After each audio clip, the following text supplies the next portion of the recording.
Welcome back everyone, B1B Flyer here, and today we'll talk about washes. I'm going to go over what's available on the market, what I use, and how I adjust those products or add to them in order to suit my needs for what I'm painting. So the first thing I'll do is I'll talk about some of the readily available products. A lot of you have probably heard about the Army Painter Quick Shades. They've got soft, strong, and dark. You get a light brown, dark brown, and a black-based wash. They work really well out of the bottle. Oftentimes, though, I will change the mixture by adding a little bit of fluidifiant or magic wash mix, acrylic floor wax. Lots of different names out there for that, but just to help it flow better. And I'll show you a couple of the examples of what those look like. So this was a straight out of the bottle soft tone. Now, granted, I've gone back and done highlighting and things like that, but as far for the cracks in the panel lines, that was a soft tone wash over a light yellow and gray, and then I built that up later. For the strong tone, which is more of a darker brown, this is what it looks like with white and a medium brown. However, I have gone back and touched up the panels as well, but you can see what the overall shading effect and into the cracks and crevices for the contrast will look like. And then finally, for the dark tone, which is a black-based wash, this is the start of a Battle Droids Demolisher. You can see it's gotten into the cracks and armor panel lines, but this was over the Army Painter Green Primer as an experiment. You can see it's got some splotchiness. I actually had to add some magic wash to this, or magic acrylic, to make it settle down. It was pooling up on the surface and wasn't really going where I wanted it to go, which I was kind of surprised since it's Army Painter's product. So just keep that in mind if you decide to do that over a primer instead of putting a base coat color down. I might talk about that more in a different video. All right, so that covers the Army Painter. Then you've got Vallejo has their own line of washes. I found these in the kind of like the 15 millimeter World War II sections, bigger bottles. Just keep in mind that washes do have pigment, and you do need to make sure you shake them up. I actually throw a little agitator into each of these bottles to stir that stuff up and shake them up real good. Light brown, dark brown, or normal brown, and then I've got an umber. I haven't really used these too much, but these are great. You get more volume for base work, or if you're doing a terrain or a display piece. The umber shade is more of a reddish brown. I haven't really had a need to use that just yet, but I imagine I will soon as I start doing a few more tutorials.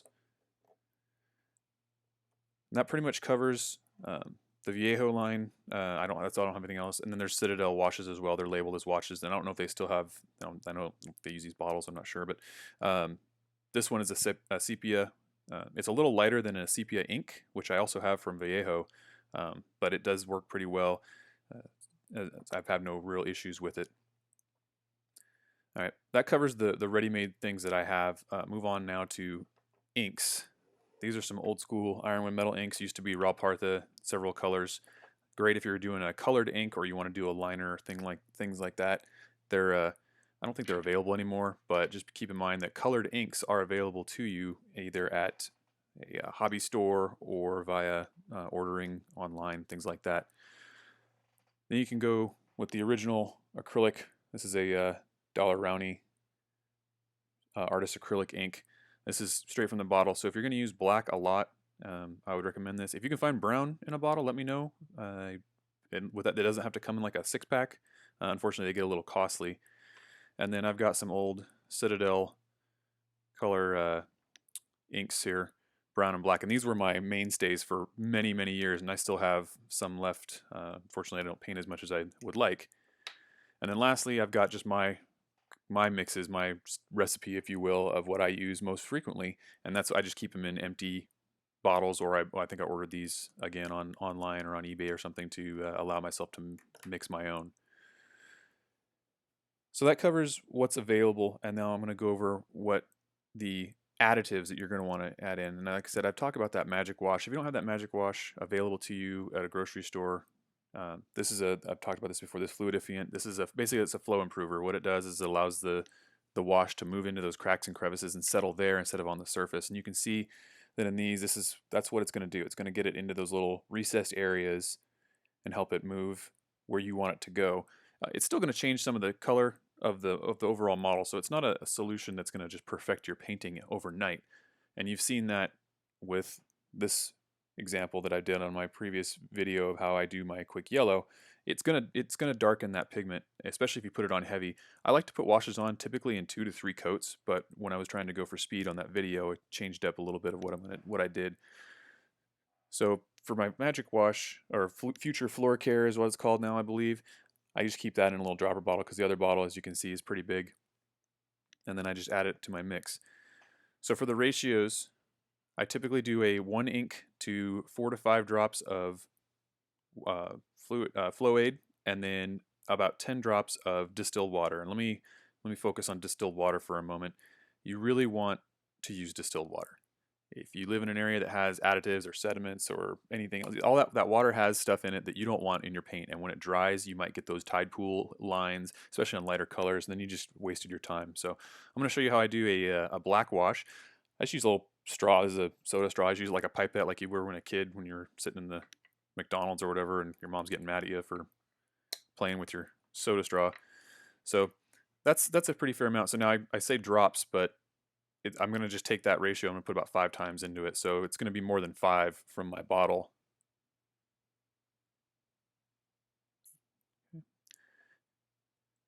And then I'm going to add a bunch of water. I use a little water syringe. You can use that straw. You don't have to have those things around. And then for a brush, I like to have a decent amount of brush available to me for capillary action. This is a number 4. So when I'm mixing a wash, and then when I'm working with the wash, I can get it to go where I want it to go. And then once I start wicking away with a paper towel, I can absorb it off the model, as you see, like that. So it helps me work with that. So now you can see, play around with a little bit. That's a black wash that I'll start from. That's my base recipe for just about everything. It works really well. And I will talk also about what it looks like on a model here. I've got a unfinished Orion. You can see that there, but that's a black wash over purple, and you can see the gloss. You see that I have not put a gloss coat on this. That is from the Future Floor, or the Floor Care. That is a side effect of using an acrylic floor wax, that it's going to be shiny. So what I also like to do is add a little bit of matte varnish. Viejo makes it. You can get it from other products, but I add a few drops of that into the mix, and it really cuts it down when it's dry. And I'll show you what that looks like. Again, the grasshopper. This is my custom brown mix, and it's not shiny at all. So that'll help you cut down on that shine when you go to seal your miniatures. If you seal your miniatures, I fully recommend you do, but I find that it saves me a couple of passes on the final sealing when the model is completely finished. So I'm just going to show you what this looks like on the base.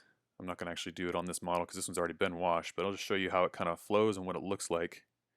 I'm going to put it on, and then I'm just going to kind of work it. There's some texture and differences on this base that should kind of give you be able to basically spot my fingerprints from where I put the putty.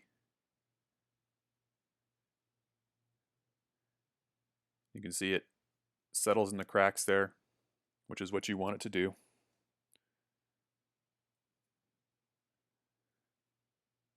And that's how I do a black. And then I just mix that up. I put it in a little dropper bottle, and I keep it on tap, and I have my recipe saved, essentially. I also write it down. I recommend you write those down. For brown, exact same thing. I'm not really going to demonstrate that, but what I do want to talk about and show is a wash when you're not using an ink.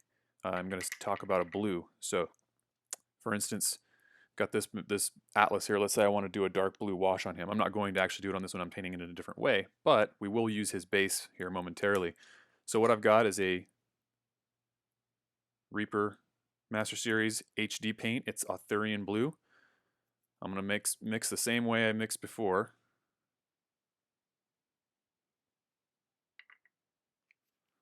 We'll go 1 to 5. I've never mixed this paint as a wash before, so you're going to find out what it looks like just as much as I will. I'm going to add that varnish, that matte varnish as well, just to get that out of the way. And you can see the pigment in the paint kind of breaks up a little more than an ink would, and that's the byproduct of the difference between an ink and a paint, is that the paint has a different style of pigment. You can see it kind of, you really need to stir this up and get it mixed up, but Now you can see I've got this blue wash. Mix it up a little more. I can still see a few bits in there. Also, don't forget to rinse out your brush too if you're getting it all the way up into the ferrule there. That'll help keep your brushes lasting longer. Let's see how it does. There we go. Exactly what I want it to do. So if I were doing a light blue mech and I wanted to put a dark blue wash to get into the recesses, maybe I don't like the contrast of the black, or I don't like the way that the brown is going to look, or just trying to do something different. Maybe I don't have that brown available to me. This will still give you that contrast that you're looking for at the scale that our miniatures are at. This might be a little bit thin, but with washes, like I said, put that first wash down, let it dry completely, and go back and do that second one, and I guarantee it'll show up a little darker, and you might be surprised at how well it looks after that second and potentially third coat. Take your time with it. Don't get impatient. If you start working a wash and it ends up getting not completely dry and you start mixing stuff around, you won't be happy with the result. So please post your comments, questions down below. I like to answer those as best I can. You can also visit us at Camo Specs Online. We have a Facebook page. Stay tuned for more. Appreciate it. Have a good one.